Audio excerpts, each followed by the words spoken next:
नमस्कार दोस्तों। कैसे हैं आप सभी? उम्मीद करती हूँ आप सभी अच्छे होंगे। आज फिर मैं आप सभी के सामने लेकर आ चुकी हूँ एक नई कहानी। कहानी का नाम है पति भेजता था बूढ़ी माँ की इलाज के लिए पैसे और पत्नी करती थी उन पैसों से अय्यासी। जब पति को पता चली पत्नी की सच्चाई तो पति ने लगाया एक जोरदार थप्पड़। आप सभी इस छोटी सी कहानी को पूरी जरूर देखिएगा और कहानी पसंद आए तो चैनल को सब्सक्राइब कर कर पास में जो बेल आइकन का बटन है उसे प्रेस जरूर कर दीजिएगा, क्योंकि इसी से मिलेंगी आप सभी को आने वाली हर कहानी की नोटिफिकेशन। कहानी पसंद आने पर वीडियो को लाइक जरूर कीजिएगा, जिससे मुझे मिलती है कहानियाँ लिखने के लिए प्रेरणा। और कहानी को अपनों के साथ शेयर करना बिल्कुल न भूलें। तो चलिए कहानी शुरू करते हैं। राधा अपनी माँ और छोटी बहन के साथ पार्लर जाने के लिए तैयार हो रही थी। तभी उसकी सास आवाज लगाते हुए कहती, बहू, अरे ओ बहू, कहाँ हो तुम? मेरी दवा का वक्त हो गया है, तुम मेरी दवा दे दो। तभी राधा गुस्से में अपनी माँ और बहन से कहती, इस प्रिया को भी चैन नहीं, जब देखो तब औतर चलाती रहती है। लगता है कल रात का सबक भूली नहीं है अभी तक। अभी इसकी अक्ल ठिकाने लगाती हूँ। कहते हुए गुस्से में राधा अपनी सास विमला जी के कमरे की ओर जाती और कहती, अरे ओ बुढ़िया, क्या हुआ तुझे? क्यों मुझे परेशान कर रही है? शांति से खटिया पर पड़ी नहीं रह सकती? जब देखो तब इसका मुंह चपर चपर चपर चलता रहता है। राधा अपनी सास को सुना रही थी, जैसे देख उसकी माँ और उसकी छोटी बहन बहुत हंसती। तभी बिमला जी ने कहा, बहू, मेरी दवा दे दो, कर खत्म हो गई थी, मैंने तुमसे लाने के लिए कहा था। तब राधा ने कहा, अरे ओ बुढ़िया, कर मैंने भी तुझसे कहा था कि पैसे पैर पर नहीं उंगते कि मैं तेरी दवा लेकर आ जाऊं। मेरे बेटे ने दवा के पैसे भेजे तो हैं, उन्हीं पैसों से लेकर आ जा। मुझे बहुत तकलीफ हो रही है। डॉक्टर ने कहा है यदि मुझे समय पर मेडिसिन नहीं मिली तो मैं मर जाऊंगी। मेरा बेटा इतना पैसा भेजता है, पर ना ही तू मुझे डॉक्टर के पास दिखाने ले जाती है और ना ही मुझे समय पर मेडिसिन देती है। आखिर तुझे यही सब कर कर क्या मजा आता है? तभी राधा की छोटी बहन मेघा ने कहा, दीदी, क्यों तू इस बुढ़िया की बकवास सुन रही है? कल मेरा जन्मदिन है और आपने कहा है कि आप मेरा जन्मदिन बहुत बड़े होटल में सेलिब्रेट करेंगी, और अभी तो हमें पार्लर भी जाना है, उसके बाद शॉपिंग करनी है, बहुत से काम हैं। हमें इस बुढ़िया के चक्कर में कहीं हमें देर ना हो जाए। तभी बिमला जी ने कहा, बहू, बाजार जा रही है तो मेरी मेडिसिन भी लेकर आ जाना। यह बुढ़िया ऐसे नहीं मानेगी, अभी मचा सिखाती हूँ। इसे मुंह में कपड़ा घुसाते हुए राधा कहती, अब चलो, यही शांत रहेगी। तभी राधा का फोन बजता। फोन राधा के पति रमन का था, जिसे देखते हुए राधा ने कहा, माँ का मुंह बंद कराया तो बेटे का फोन आ गया। वहाँ मेरी दोस्त रश्मि मेरा इंतजार कर रही होगी। इन माँ बेटों ने परेशान कर कर रखा है, इन्हें विदेश में रहकर चैन नहीं और इसे घात पर दरे दरे चैन नहीं। कहते हुए राधा फोन उठाती तो रमन कहता, राधा, तुम अपनी बहन के बर्थडे गिफ्ट के लिए पैसे मांग रही थी, तो मैंने तुम्हारे अकाउंट में पैसे डाल दिए हैं और माँ की मेडिसिन और डॉक्टर के खर्च सब मिलाकर 1 लाख रुपए तुम्हारे अकाउंट में डाल चुका हूँ।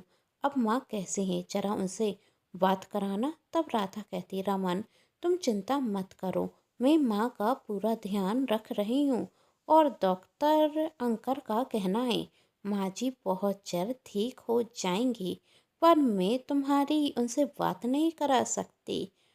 वो माँ जी अभी अभी मेडिसन खाकर सोई हैं, मैं उन्हें जगा नहीं सकती। ठीक से तुम माँ को आराम करने दो, मैं फ़ोन रखता हूँ।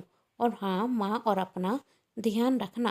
कहते हुए रमन फ़ोन रख देता और वहाँ बिमला जी बात करने के लिए तरसती रहती और राधा अपनी माँ और छोटी बहन के साथ चली जाती और कहती, रमन ने मेरे अकाउंट में 1 लाख रुपए और डाल दिए हैं।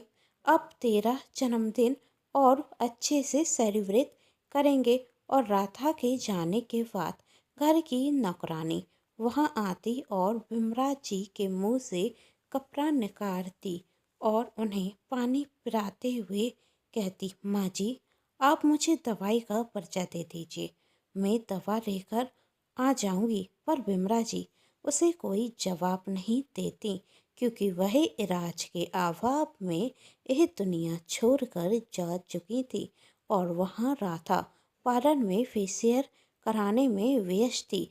माँ जी आप कुछ बोलती क्यों नहीं, नौकरानी बार बार कह रही थी, पर कोई जवाब नहीं आता।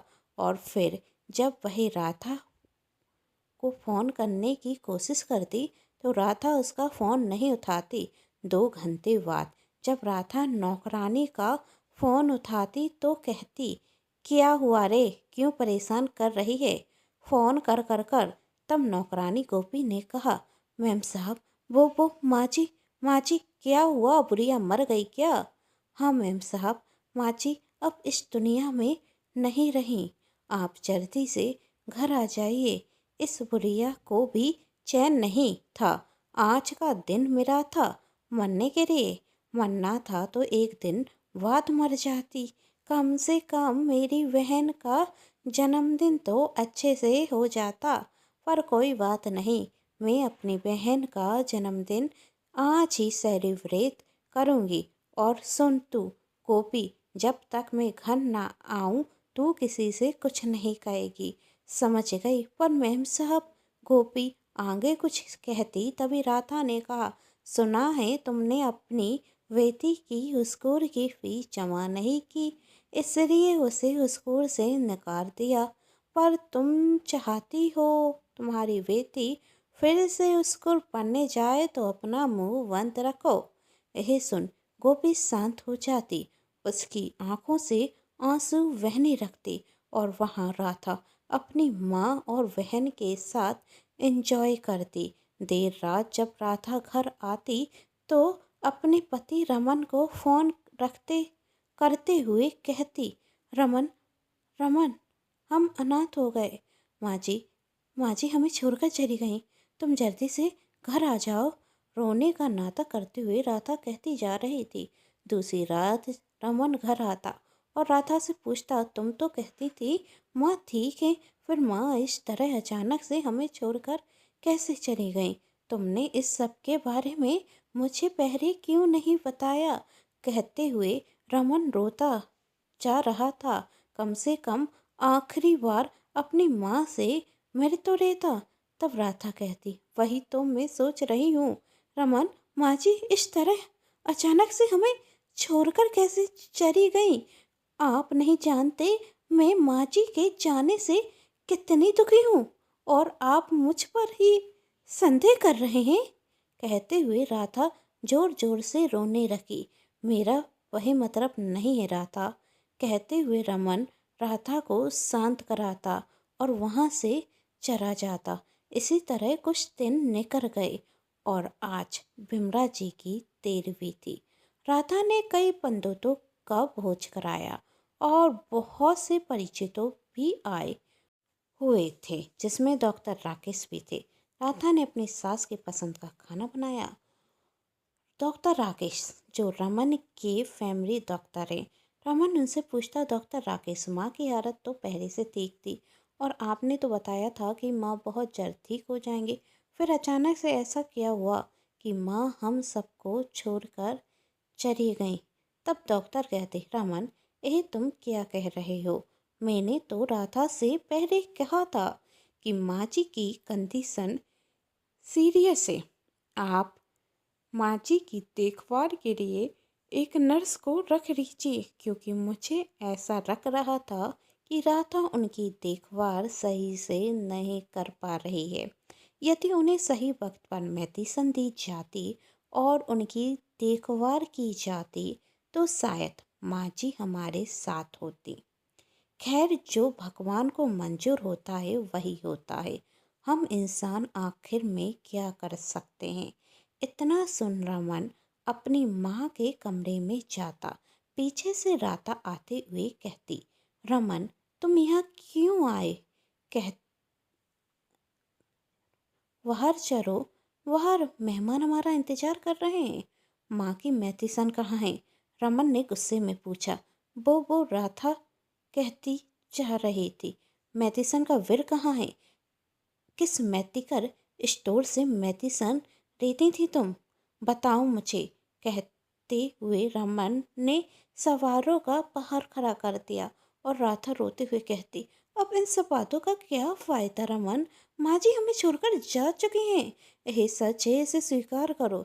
जब डॉक्टर राकेश ने तुमसे कहा था माँ की कंडीशन ठीक नहीं है, तो तुमने मुझे क्यों नहीं बताया?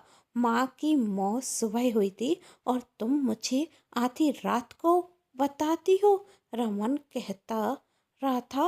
अपनी सफाई में कुछ कह पाती उसके पहले ही वहाँ गोपी और डॉक्टर राकेश आ जाते, जिसे देख राधा का मुंह बंद हो जाता।